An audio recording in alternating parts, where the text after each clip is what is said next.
Here's a question I have for you all. If you want to watch a movie like, let's say, The Princess Bride, what options do you have? Well, you could get the DVD, you can get it on Blu-ray, or you can even watch it on Netflix.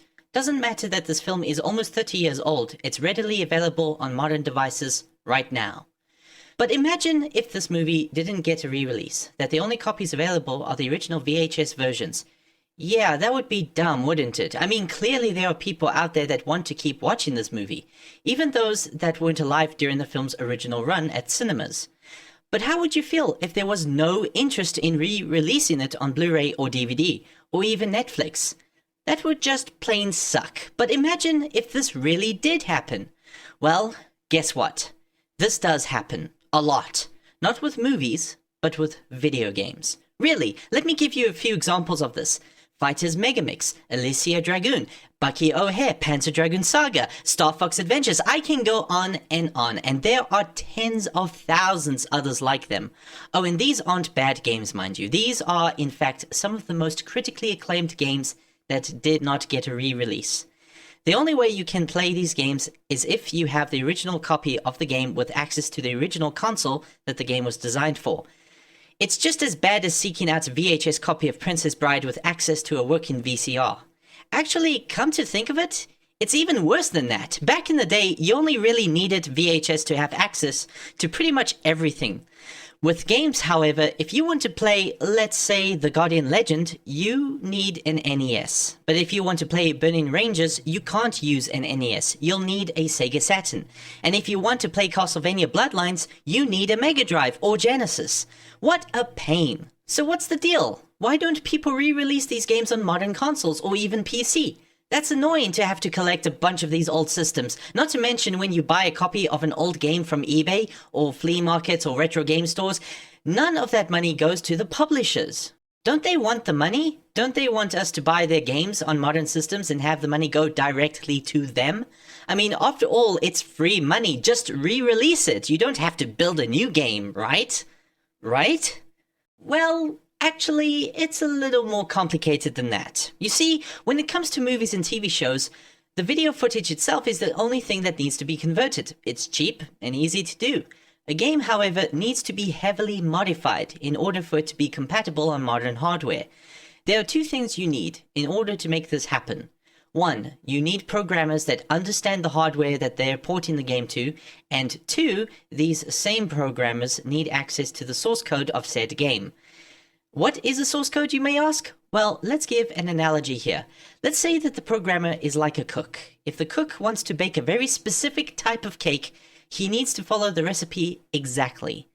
The cook does so, and the cake is a sensation. Everyone thought it was delicious, but then someone commissions the cook to do it again, except in cupcake form. Well, no problem. As long as he has the recipe, it shouldn't be a problem. This, in a way, is what a game source code basically is. It's kind of like the blueprints to the game. But there is a problem here. What if that source code is lost? Unfortunately, one of the reasons why certain games do not get a re-release is because the source code no longer exists. Without the blueprints of the game, no one will be able to recompile it to run on different hardware.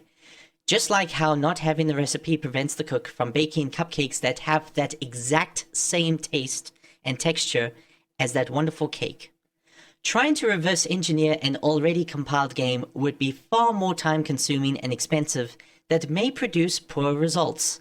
Just like how it's almost impossible to discover the exact combination and ratio of ingredients in some leftover cake.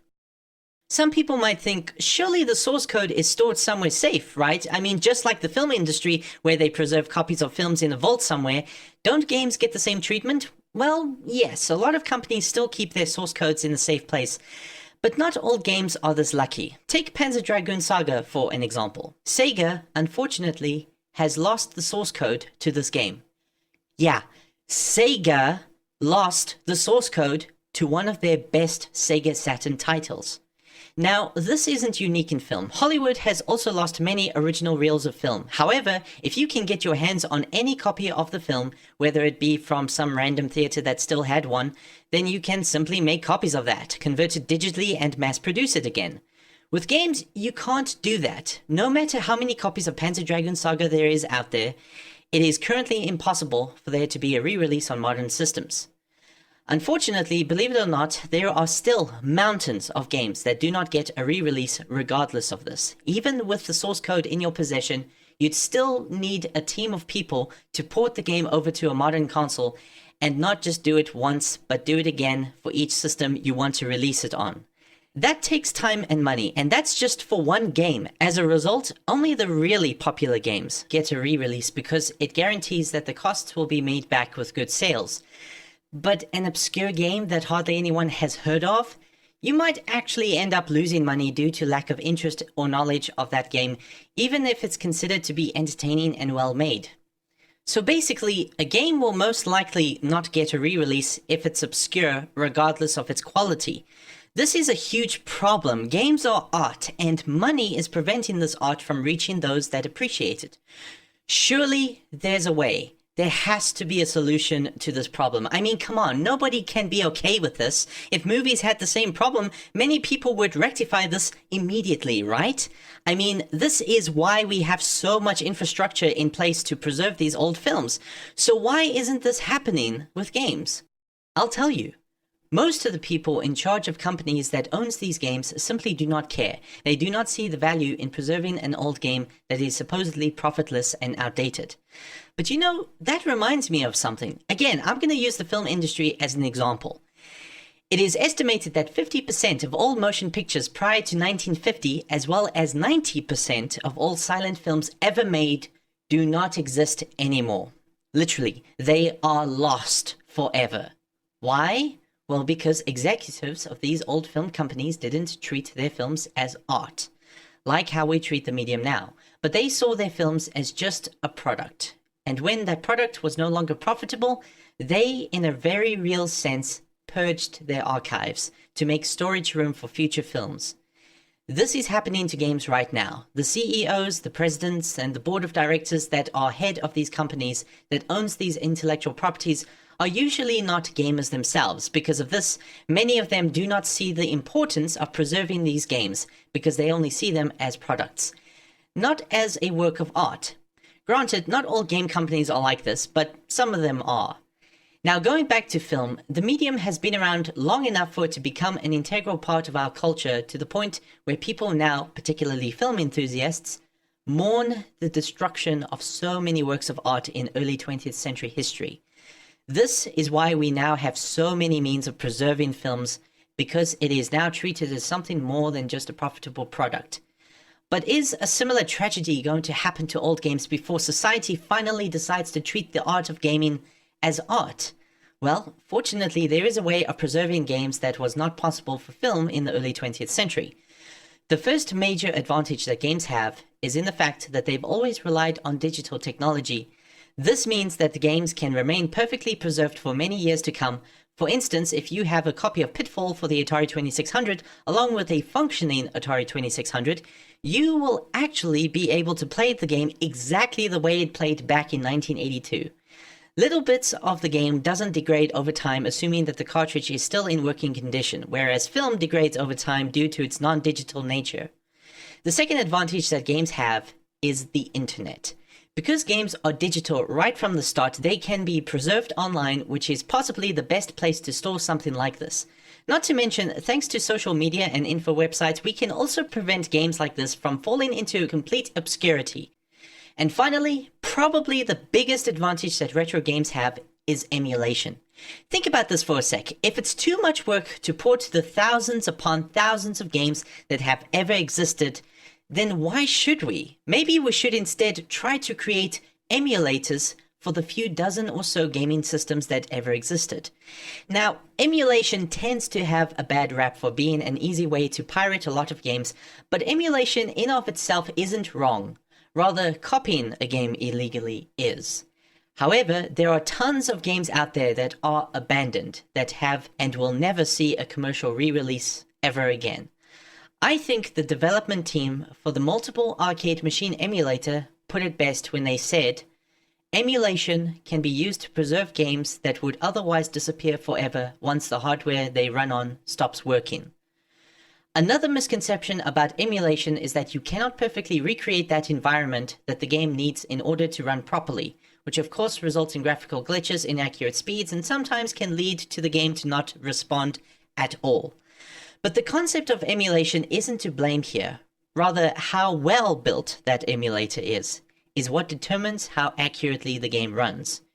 You got bad emulators and you've got good ones. But to be fair, most emulators weren't developed by official hardware manufacturers. Instead, most emulators are developed by fans. People that don't have full access to the inner workings and blueprints of consoles that they are trying to emulate. But you know who does? The original hardware manufacturers. Now guys, what I'm about to say may very well be the solution to all our problems. And I have no idea why this system isn't already in place. What if each company, like let's say Nintendo, developed software for emulating every Nintendo console ever made and have these emulators run on current hardware? No, I'm not talking about the Virtual Console. That is just ported retro games. I'm talking about something different here.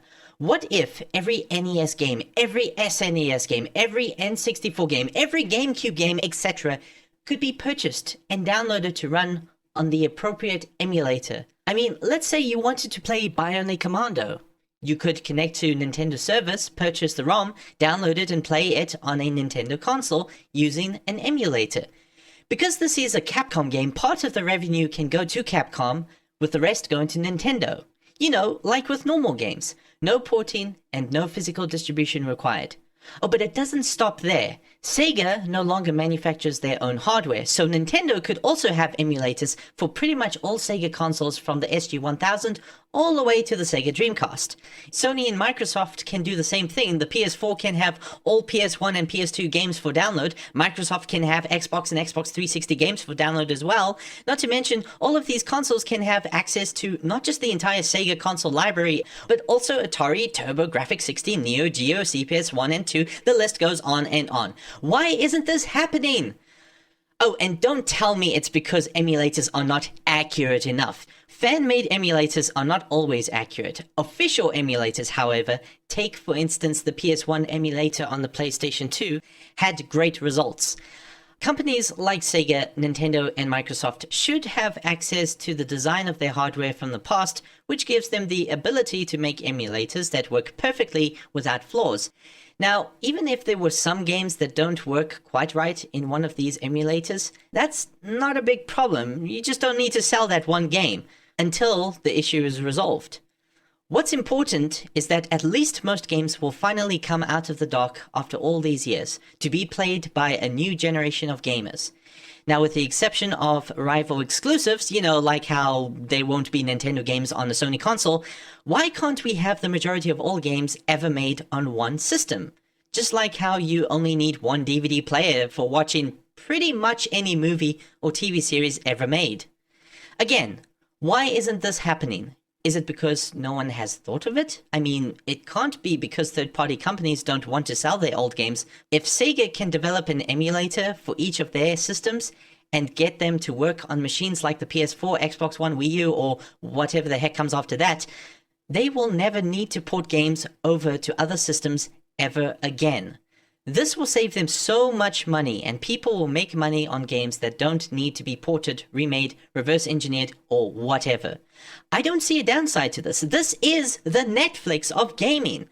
To all hardware manufacturers out there that will probably never see this video, to Nintendo, Sega, Sony, Microsoft, NEC, Capcom, SNK, everyone that has ever been involved in building gaming hardware, please build these emulators. Since you guys should have access to the secrets of your previous hardware, I'm sure you can make 100% accurate emulators that can run every single respective game.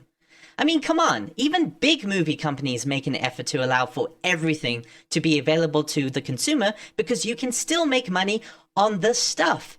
And guess what? This will also hurt piracy now that official console emulation offers a better experience than unofficial PC emulation. A lot of people right now are forced to pirate games because you will not sell them these games. This will fix all that. Well, okay, it won't completely eradicate piracy, but it will reduce it significantly.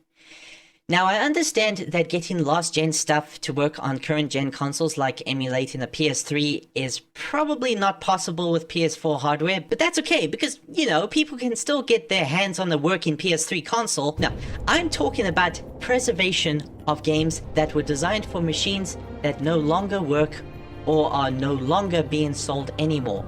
You know, games that are experiencing a slow death.